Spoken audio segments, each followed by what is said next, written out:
역대상 9장 1절로 9절까지의 말씀.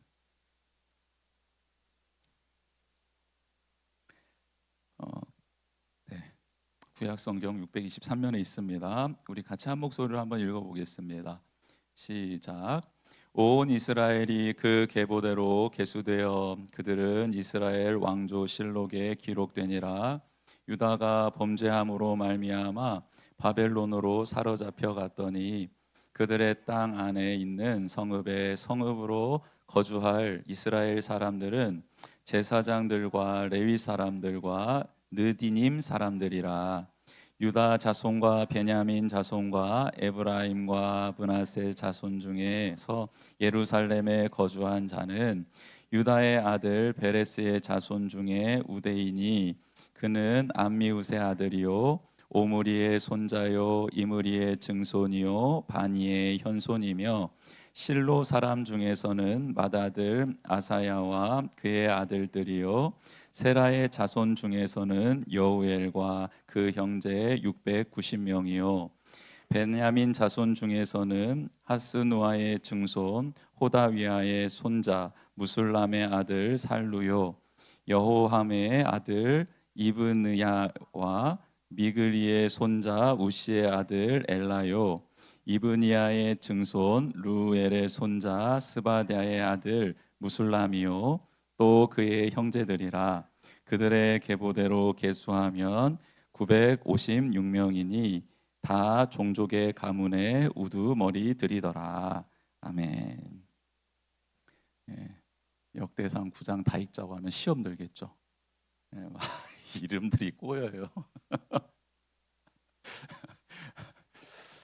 아유 참. 역대상 오늘로써 족보가 끝납니다. 할렐루야. 드디어 우리 돌파 묵상에 빛이 비춰집니다. 이제 10장부터는 이제 역사의 또 스토리들이 이제 가미가 돼서 나와요. 우리는 이스라엘 족보 보면서 이렇게 몇몇 아는 사람 나올 때 반갑잖아요. 근데 더 놀라운 건 그 사람이 그 사람이 아닐 수 있다는 거. 더 놀랍죠. 똑같은 이름이 무한 반복돼요. 유대인들의 전통은 그 조상들 중에 위대한 이름을 그렇게 쓰는 게 그게 전통이에요. 그래서 왜 사가랴가 그 세례 요한의 아버지가 분향하러 들어갔다가 그 아들의 이름을 요한이라고 하잖아요. 그 제사장 가문에 요한이라는 이름이 없었던 거예요. 너무 생경한 거죠. 그래서 사람들이 이름을 지으려고 할 때 그 제사장들 중에 좋은 사람들 이름을 쭉 거명하면서 아, 얘 이름 이렇게 적어야겠다 했더니 사가랴 왜 제가 왜 이랬어요? 그때까지 말을 못했으니까 서판에다 적었는데 뭐라고 적었어요? 요한이라고 쓴 거예요. 요한이라고. 그래서 그때 입이 열리게 되죠. 그래서 비슷한 이름이 되게 많이 나와서 족보 읽다가 이 사람 아닐 확률이 많습니다. 그래서 더 힘든 거죠, 족보가. 근데 우리는 힘들고 어려운데 이스라엘 백성에게 있어서는 이 족보, 이 조상들의 이름 한 명 한 명에 담겨져 있는 깃들어 있는 그들의 스토리들이 다 있는 거예요. 왜냐하면 구전이잖아요, 구전. 계속 입에서 입으로 그의 삶의 이야기들이 역사들이 전달되었단 말이에요. 근데 그 사람들의 이름이 쭉 나열되는 동안 이들에게 있어서 그 사람의 스토리들이 계속해서 스쳐 지나가는 거죠. 근데 하나님께 인정받았던 이야기들도 있지만 삶도 있지만 하나님께서 너무 안타까워하시며 마음 아파했던 이야기들도 있는 거예요. 근데 이 두 이야기를 하나님이 다 섞어서 그대로 보여줍니다. 왜냐하면 이게 실제니까. 성경은 우리에게 좋은 면만 보여주는 거가 아니고요. 또 나쁜 면만 보여주는 게 아니고 우리의 실존을 보여주는 거예요. 여러분, 우리도 두 가지의 양가의 삶이 있죠. 하나님을 나의 구주로 고백하며 살아가는 삶이 있습니다. 그리고 내가 주인 되어 선악을 알게 하는 나무의 열매를 따먹으며 살아가는 나의 삶이 있어요. 그럼 믿음이라는 건 도대체 뭘까? 하나님이 주신 은혜라는 건 도대체 뭘까 생각해 보면 50대 50인 반반인, 아니 어찌 보면 내가 주인 되어 살아가는 선악을 알게 하는 나무의 열매를 따먹는 이 행위가 더 내겐 익숙한 이 삶이 하나님이 주신 믿음과 은혜로 말미암아 하나님의 편에 조금 더 설 수 있게 되는 것을 신앙생활이라고 하는 거예요. 온전히 서서 나아가는 사람은 아무도 없습니다. 그럴 수가 없어요. 그래서 오늘 하루 내가 위기의 순간에 혹은 하나님의 뜻과 나의 뜻 혹은 세상의 가치관과 하나님의 가치관이 부딪히는 그 치열한 삶의 현장에서 내가 나의 본성을 거슬러 하나님의 편으로 조금 기울어진 삶을 살았다. 할렐루야. 성령님이 함께 하신 증거입니다. 하나님이 우리를 붙드시고 우리와 함께 하신다라는 증거인 줄 믿습니다. 이게 우리에게 주어진 삶의 모습이라는 거예요. 그래서 이스라엘 백성에게 하나님이 너희는 완벽해야 돼, 흠과 티가 없어야 돼 라고 말하지 않고 내가 거룩하니 너희도 거룩하라고 하시는 거예요. 즉 내가 거룩하고 너희는 거룩이란 속성이 없으니까 나를 의지하고 내게 붙어 있기만 하면 거룩해져 라고 말씀해 주시죠. 그러니까 돌아오라고 말씀하시는 거예요. 나를 의지하라고 말씀하시는 거예요. 완벽해져라, 퍼펙트해져라 라는 게 아니라 내가 거룩하니 내게 와서 거룩을 배우라는 거죠.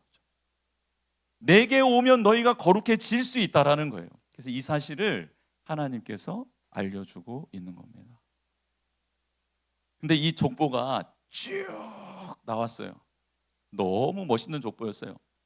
아담에서부터, 그렇죠? 아담, 셋, 에노스, 쭉 하나님께서 노아로 이어지는 아브라함, 아브라함으로부터 이어지는 이삭과 야곱과 12아들, 그 12아들 중에 12지파 중에 그들의 족보를 쭉 나열해 주시면서 내가 이 모든 족속을 기억하고 있고 그들을 내가 어미가 아이를 품듯이 암탉이 병아리를 품듯이 내가 그들을 품어서 내가 그들을 건져내었다. 내가 그들을 도와주었다. 그들을 인도해 내었다. 그래서 이렇게 큰 민족이 되었고 이스라엘이라는 아름다운 나라, 아름다운 백성이 되었다라고 알려주시는 거죠.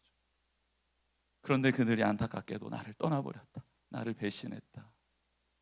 내가 그렇게 많은 선지자들을 보내주었고 기적을 베풀어 주었고 위기 때마다 구원해 주며 선지자들을 통해 하나님이 살아계시고 그 하나님 의지하기만 한다면 다시 회복될 수 있고 다시 아름다운 나라를 세워갈 수 있으며 이 열방을 향해 제사장의 사명을 감당할 수 있는 나라가 될 것이라고 그렇게 알려주었는데 그들이 내게 돌아오지 않았다 라고 이 위대한 족보를 쭉 나열해 주시면서 오늘 9장 마지막 족보를 시작하며 그들의 삶에 안타까웠던 현장을 표시해 두시는 것이죠. 9장 1절입니다. 온 이스라엘이 그 계보대로 계수되어 그들은 이스라엘 왕조 실록에 기록되니라. 역사적으로 봤을 때 그들의 모든 계보가 왕조 실록에 다 기록되어 있다라는 거예요. 하나님이 어떻게 도와주셨는지, 끊임없이 배려해 주셨는지, 돌아오라고 안타깝게 외쳤는지, 그리고 기적을 베풀어 주시고 이적을 베풀어 주셨는지 왕조실록에 그들의 이름들이 다 기록되어 있고 역사가 다 기록되어져 있다라고 매듭을 딱 지어주십니다. 그러면서 그들이 사로잡혀간 이유는 하면서 뭐라고 나옵니까? 유다가 범죄함으로 말미암아 바벨론으로 사로잡혀 갔더니 결국 그들이 계속해서 나의 마음을 알아주지 못하고 나의 말을 소중히 여기지 않고 선하게 알게 하는 나무의 열매를 따먹는 행위를 계속함으로 그들이 주인 되는 삶을 살다가 결국 그 가나안 땅, 내가 준 그 약속의 땅이 그들을 토해내버렸다라고 지금 말씀하고 있는 거예요. 하나님이 이미 출애굽한 이스라엘 백성에게 모세를 통해 말씀하셨습니다. 가나안 땅에 들어가서 꼭 내 계명대로 살아야 돼. 계명대로 사는 것은 나를 사랑하는 거야. 내 뜻대로 살아가는 거야. 나의 다스림을 받는 거야. 나의 주권을 인정하는 거야. 그거 놓치면 안 돼. 그러면 그 땅이, 그 비옥한 땅이, 아름다운 땅이 너희를 토해서 내어 버릴 거야. 그러니 그 땅의 주인이 누구인지, 누가 주었는지, 그 땅을 왜 들어갔는지 매일매일 고백하면서 살아야 돼. 알았지? 그래서 레위인들에게는 기업을 주지 않고 온 지파들에게 흩어져서 살라고 하셨습니다. 하나님을 예배하는 법, 하나님 중심으로 살아가는 법, 하나님의 말씀을 읽고 가르치는 삶을 살으라고 레위인들은 기업을 주지 않고 온 이스라엘 전역에 흩어져서 하나님을 경외하는 사람의 본이 되라고 가르치라고 레위인들을 그렇게 흩어 놓으셨던 것이죠.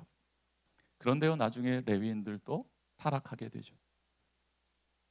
하나님 앞에 온전한 예배를 드리지 못해요. 선지자들도 타락하죠. 그리고 위정자들도 타락하죠. 관료들도 타락하죠.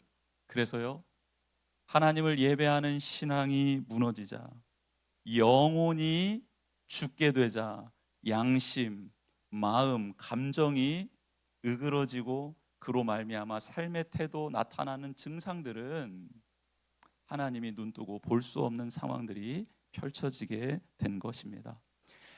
그래서 내 영혼이 잘됨 같이 범사가 잘되고 강건하기를 원한다라는 하나님의 말씀이 주어지는 거예요. 먼저는 우리의 영혼이 살아나야 되는 것이죠.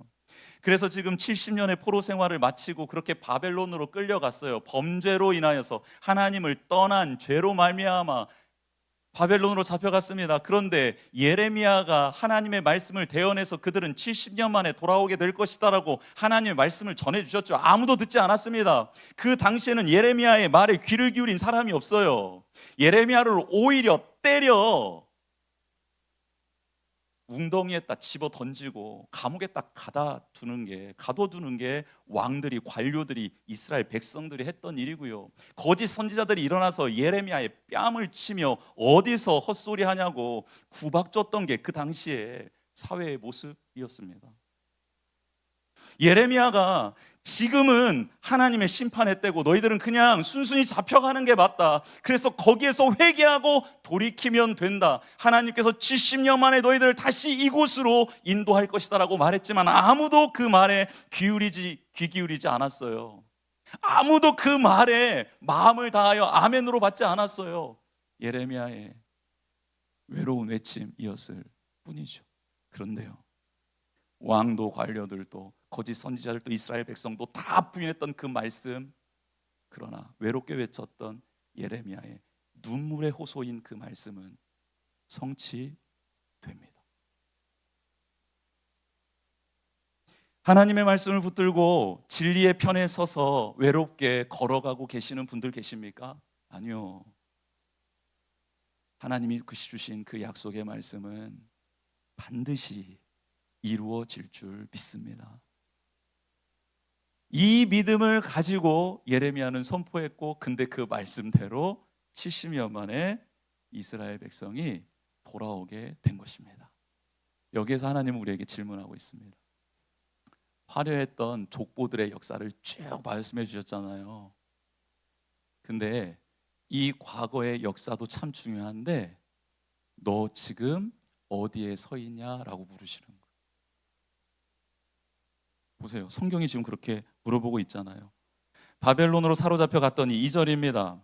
그들의 땅 안에 있는 성읍에 처음으로 거주한 이스라엘 사람들은, 그래, 너희들이 이렇게 화려한 역사가 있어, 나의 돌봄이 있어서, 지켜줌이 있어서, 기적을 체험했어. 그래, 이 화려했던 역사들 다 좋아.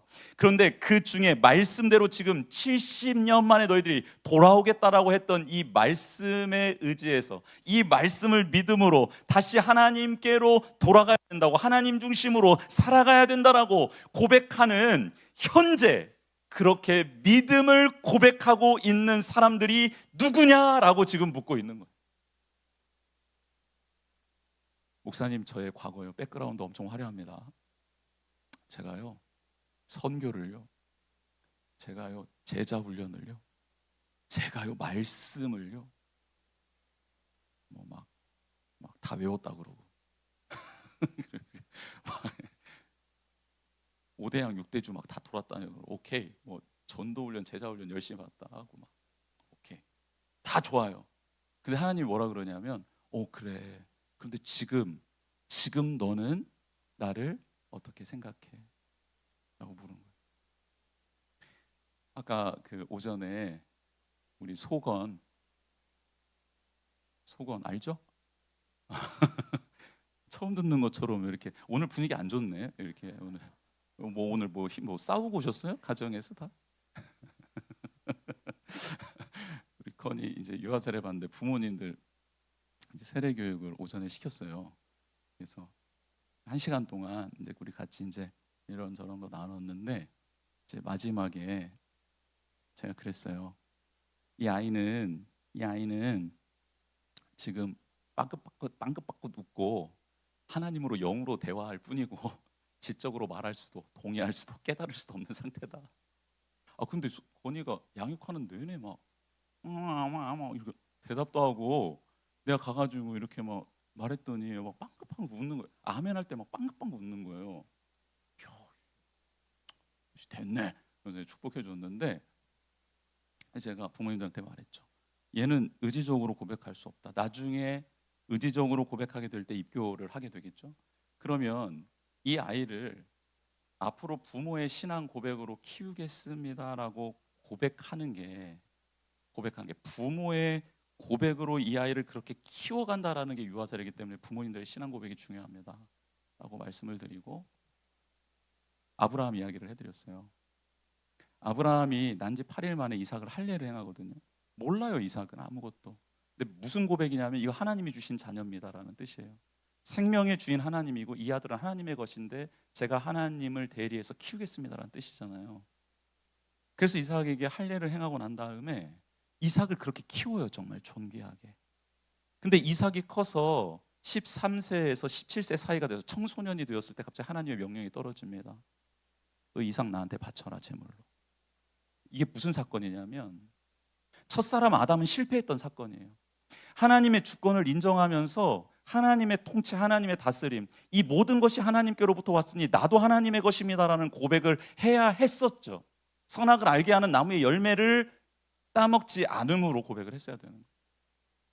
근데 마지막 언약의 자손으로서 믿음의 조상이 되어야 하는데 마지막 선악을 알게 하는 나무의 열매를 보여주는 거죠. 하나님이 야 이거 탐스럽기에도 하고 보기에도 좋고 먹음직도 하고 탐스럽게도 하고 지혜롭게 할 만큼 탐스러운데 이거 먹으면 하나님처럼 된대. 네가 주인 될 수 있어. 내가 준 모든 것 하나님께로 왔다라고 말로만 하지만 삶으로는 고백되지 않을 수 있어. 네 마음껏 네 거야 네 거이라고 고백할 수도 있어 라고 말하는 마지막 선악을 알게 하는 나무의 열매에 그 열매를 주면서 너 먹고 네가 주인 될래? 아니면 정말 이 상황 속에서도 너가 나의 주권을 인정할래? 마지막 시험이었다. 아브라함이 이삭을 데리고 가죠. 가서 정말 이삭을 이제 죽이잖아요. 죽이는데 이삭이 가만히 있어요. 여기에서 아브라함의 믿음과 어떤 믿음이? 이삭의 믿음이 고백이 되는 순간이죠. 이삭은 이제까지 아버지 밑에서 아버지의 하나님을 믿고 따라왔다면 그 번제단에 누워서 비로소 이삭이 나의 하나님, 아버지의 하나님이 아니라 나의 하나님으로 고백하게 된 시점이죠. 도망갈 수 있었는데 도망가지 않잖아. 거부할 수 있었는데 거부하지 않잖아. 충분히 모든 인지적인 능력이 다 있었는데 이삭이 거기서 순종하잖아요. 그러니까 그 아이가 그 번제단에서 하나님 앞에 고백하기 전까지 부모의 고백이 필요하다고. 그래서 두 집사님에게 신앙 고백 한번 해보세요 라고 했어요. 예수님을 믿고 구원받았다는 게 무슨 의미입니까? 한번 고백해 보세요. 제가 막 눈물이 났어요. 그 두 분의 고백을 들으면서.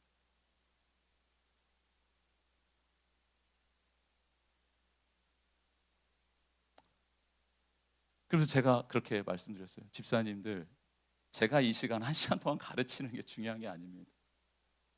뭐 알게 되는 것 중요한 거 아닙니다. 하나님은 무엇을 기다리고 계시냐면 금방 집사님들이 그렇게 하나님이 누구신지, 내가 누구인지, 하나님의 사랑과 은혜가 무엇인지 고백하기를 기다리셨던 거예요.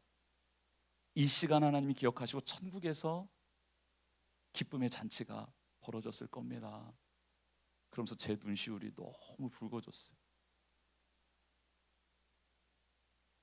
여러분, 지금 과거 어쩌고 저쩌고 이거 말고 지금 나에게 하나님은 어떤 분이십니까?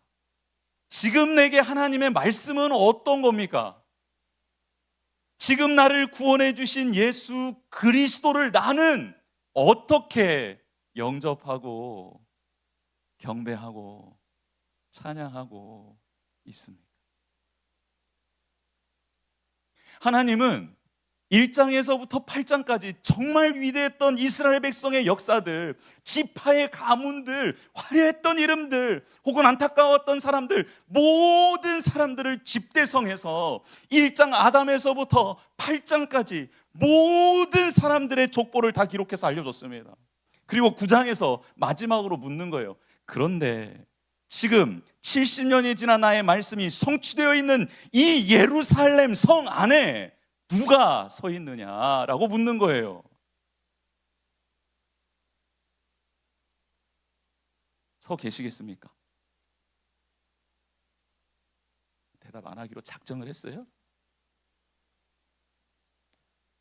누가 서 있나 봤더니요, 한번 보겠습니다. 거주한 이스라엘 사람들은 제사장들과 레이사람들과 느디님 사람들이라. 여러분, 누가 가장 먼저 와서 정착했나 봤더니 돌아와 봐야 땅 한 조각 얻을 수 없는, 기업 지분이 없는 레위인들이 가장 먼저 뛰어 달려왔던 거예요. 무엇입니까?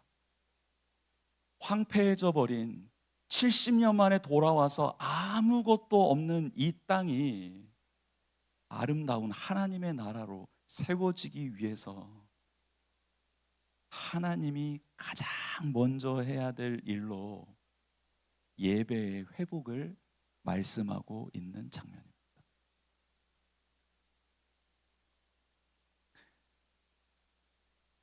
그 어떤 일을 하기 전에 하나님 아버지 앞에서 예배의 회복, 예배의 완전한 회복, 하나님 중심의 신앙의 회복이 먼저라고 지금 말씀하고 있는 거예요. 여러분이 제사장들과 레위인들은요, 70년 동안 거기에서 예배를 드릴, 제사를 드릴 기물들을 한 번이라도 만져봤을까요? 만져본 적 없어요. 성전 파괴됐잖아요. 기물들 다 긁어갔잖아요. 다 가져갔잖아요. 없어요. 아무것도 만져본 적이 없어요. 그런데 이들은 지금 자기의 정체성을 뭐라고 고백하고 있어요? 제사장이래요.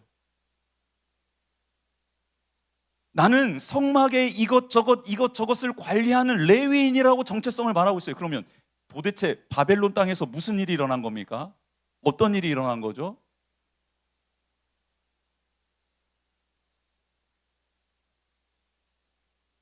예배를, 성막을, 성전을 소중히 여겼던 부모가, 조부모가 그 자녀에게 너는 제사장이다, 너는 레위인이다,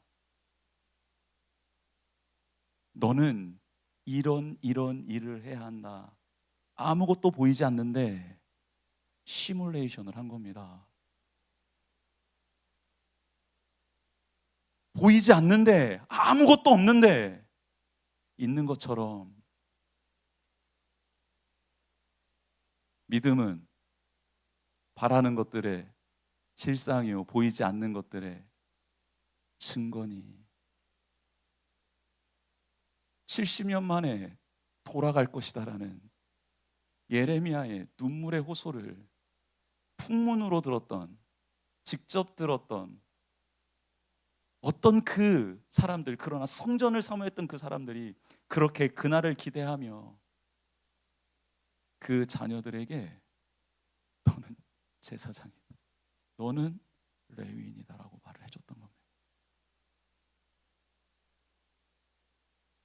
현실만 보면 아무것도 할 수 없었는데 믿음의 눈으로 그 자녀들을 바라보며 믿음의 눈으로 70년 후에 일어날 일들을 바라보며 노예 생활을 하고 있지만 이것을 믿음의 눈으로 해석해 나아가며 말씀 안에서 준비되었던 사람,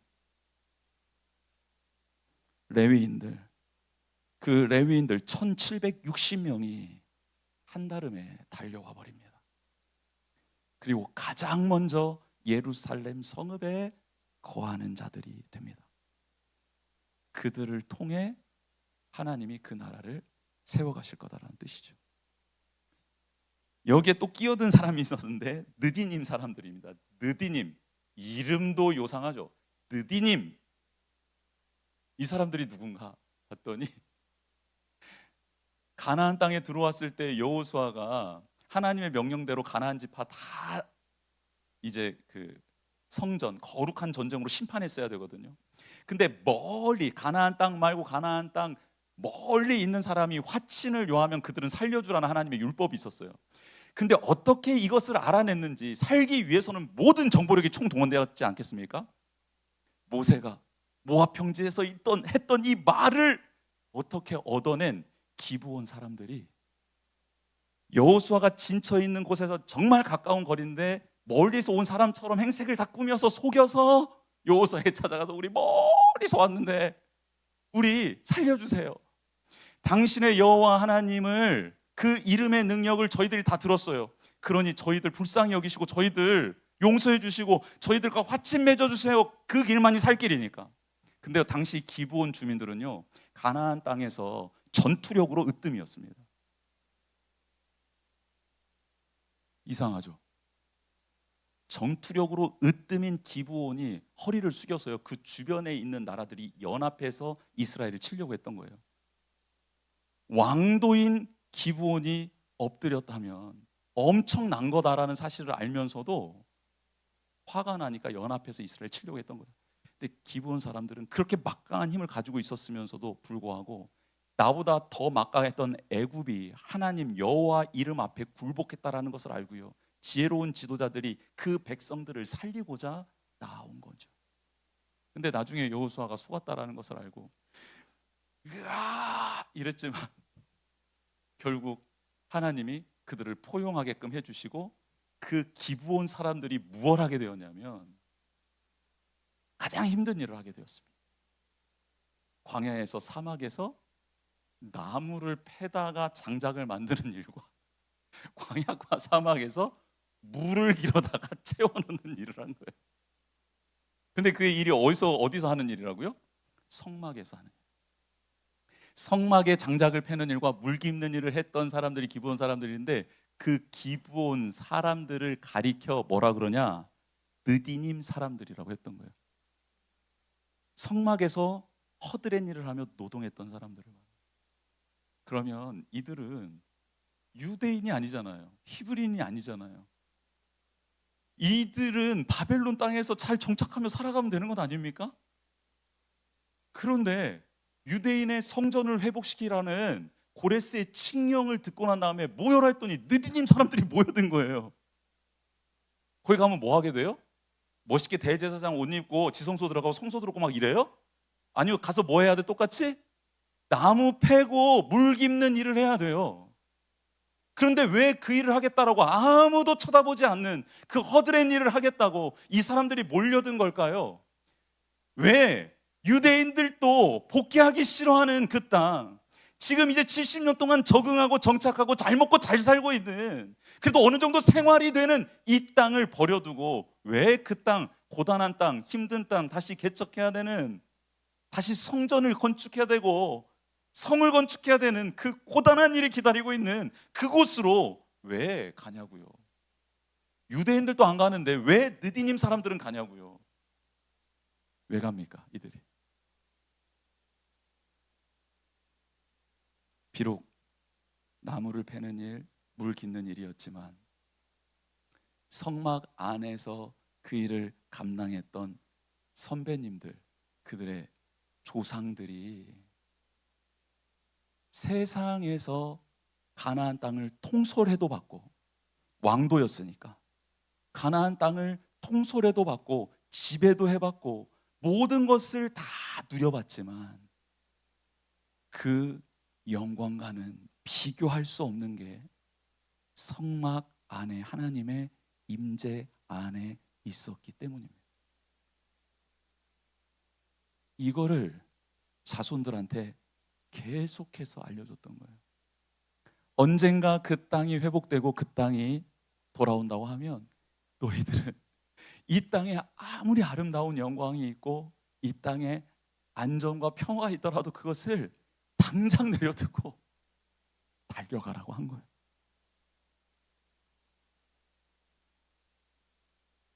사랑하는 성도 여러분, 지금 우리는 어디에 서 있습니까? 하나님은 다시 그 자리를 지키는 사람이 되기를 원하고 계십니다. 우리가 다시 그 하나님의 영광의 자리, 예배의 자리, 기도의 자리, 사랑을 나눌 수 있는 자리, 복음을 전할 수 있는 자리, 하나님 되심을 높여드리며 경배하며 찬양할 수 있는 그 자리가 다시 회복되기를 원하십니다. 그게 회복되면 그 다음 다윗의 아름다웠던 그리고 풍요로웠던 그것들은 그저 보너스로 자연스럽게 주어지는 일들이 되고, 혹 주어지지 않더라도 우리는 하나님의 뜻 안에, 하나님의 영광 안에 제사장의 사명을 감당하고 복의 통로의 삶을 살아내는 귀한 주님의 자녀들이 될 줄 믿습니다. 우리가 늘 듣는 거에 익숙한데 듣는 거에 익숙한 게 아니라 나의 고백에 더 익숙해지는 믿음의 사람들이 되기를 축복합니다. 화려했던 과거가 아니라 지금 너 어디에 있니? 지금 너 어디에 있니? 라고 물으시는 이 하나님의 질문 앞에 저 지금 주님 앞에 있습니다. 저 지금 십자가 앞에 있습니다. 저 지금 하나님을 찬양하고 높여드리는 거룩한 삶의 자리에 있습니다 라고 고백할 수 있는 우리 모두가 되기를 주님의 이름으로 축복합니다. 우리 같이 찬양하며 나아가겠습니다. 주 사랑이 나를 숨쉬게 해 세상 그 어떤 어려움 속에도 주 은혜로 나를 돌보시며 세상 끝날까지 지켜주시네. 70년 동안 보호해 주시고 지켜주셨던 그 하나님이 야 이제 너희들 다시 돌아와 너희 자리를 지켰으면 좋겠다. 나와 함께 다시 일으켜 세워보자. 다시 내가 원하는 내가 뜻하는 나의 나라가 너희들을 통해 세워지기를 원한다.